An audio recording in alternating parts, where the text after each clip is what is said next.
हनुमानगढ़ी मंदिर से लौटने के बाद आरव शांत था। उसके काफी सवालों के जवाब मिल चुके थे, लेकिन कुछ सवाल अब भी उसे परेशान कर रहे थे।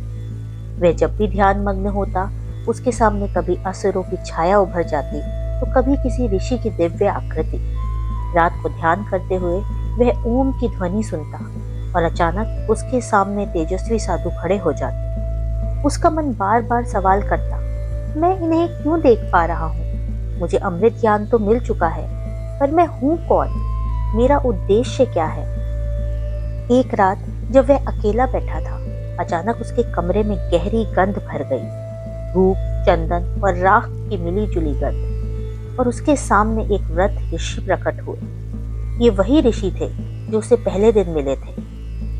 ऋषि ने कहा, आरव, जो तुम देख रहे हो वह तुम्हारी दृष्टि नहीं दिखा रही, यह तुम्हारे भीतर जागृत हो रहा ज्ञान है।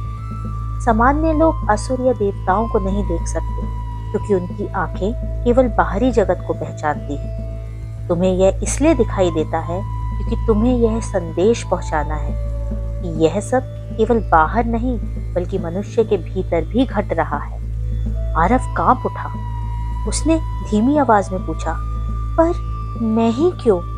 मैं तो बस एक साधारण इतिहासकार हूँ। ऋषि मुस्कुराए।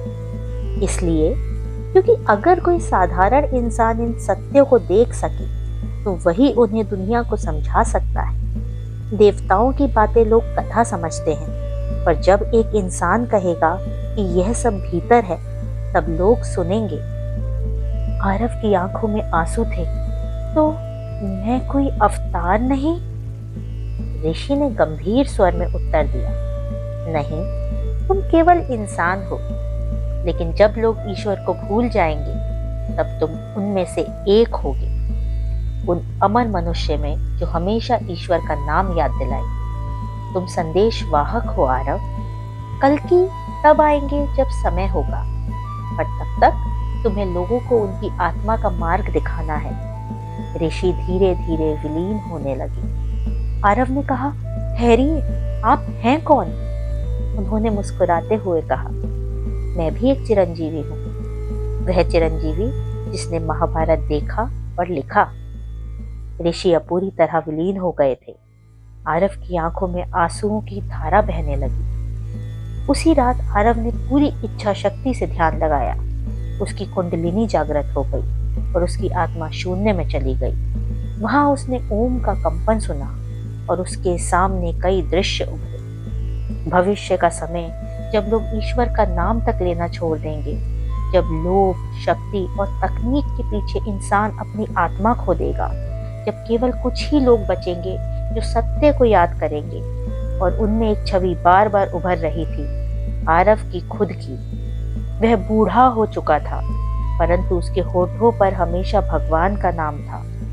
और लोग उसके पास आकर पूछते थे, क्या ईश्वर अब भी है? आरव की आंखें खुली। उसके होठों से बस एक वाक्य निकला, तो मैं संदेश वाहक हूँ। ना मैं कल्कि, ना कोई देवता, मैं केवल इंसान हूँ। पर जब कलयुग अपने चरम पर होगा, तब मुझे याद दिलाना होगा कि इंसान अब भी इंसान है। आरव को अब अमृत मिल चुका था। उस क्षण ग्रंथ का आखिरी वाक्य चमक उठा, जो अमर नहीं, वही अमृतत्व का मार्ग दिखाता है। दूर आकाश में गर्जना हुई, मानो ब्रह्मांड ने आरव के इस निर्णय को सुन लिया हो। अब अगला अध्याय शुरू होना था, मानवता के संदेश वाहक की यात्रा।